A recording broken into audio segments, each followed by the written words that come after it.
কি এমন খুশির খবর কোনছেন দেখি? বাউদা দেওয়ার একটা ভাত দেয়া পালিয়ে একটা কাম জাম করে না, আজকে খালি ভাতটা হুকো তারপরে ভাত খাওয়া মুনি একবারে। ভাবি আমার হিরম কি জানাচ্ছে আমার সাথে ভাত দিনছে।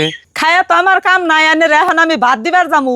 ভাত রাইন দেয় আনে নিকে বাতাস বাইরে বাইরে থুই আইলাম। সারাদিন খালি বাউদার নাগাল ঘুরবান আর টাইমে টাইমে খেলাধুলা করবার নিকে যাবেন, ভাত হবো না। বউ কথা যা কও সাবধানতন কইও, আমার পুরাটা তুমি দুই চক্কে দেখা আরো না।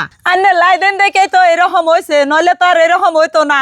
উচিত কথা কইলেই কথা সাবধান মতন কইও। ভাবি আন্নে আমার 10টা কোন, কিন্তু আমাকে মারা যদি আর কিছুক্ষণ কথা খারাপ আছে কিন্তু। কে কি করবা নেন আমারে মারবান কি? ও দেখা কথা কইলে আবার দম আহে না, অত দম চলবো না। কামাই করে ভাত খাইয়া তারপরে দম দেখান না। আন্নার আমি মারুম কে?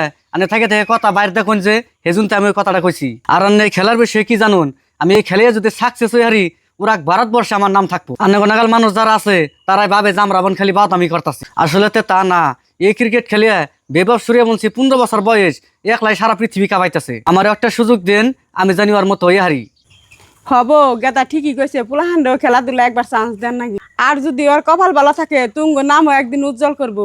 মা আমি বুঝছি, খেলাধুলার বিষয়ে আমি অত জানি না, যার জন্য আমি এনে কইছি। ও কি জানি এই খেলাধুলার থেকে আঙ্গ নাম উজ্জ্বল করব, আর আমিও চাই ও জানি এই খেলাধুলায় থেকে সাকসেস হইয়া আঙ্গ একদিন উজ্জ্বল করে আর বংশরও নাম করে। হ ভাবি আমার মেলা খিদা নাকছে, আমার 4টা ভাত দেন আর একটা খুশির খবর আনের কইতেছি আমি। কি এমন খুশির খবর কোনছেন দেখি? ভাবি আমার আজকে ডিস্ট্রিক্ট লেভেলে সিলেক্ট করছে, কালকে আমার প্রথম ম্যাচ চলবো। টিভিতে আমার খেলা দেখা হবেন, হেসিম কান্দে মেলা খুশি হবেন। তাই গে দাদা হইনা মেলা খুশি হইলাম, কংগ্রেচুলেশন। আহুন তাহলে হারাহারি ভাত খান, শরীরের তাগত বাড়ান। মন যায়।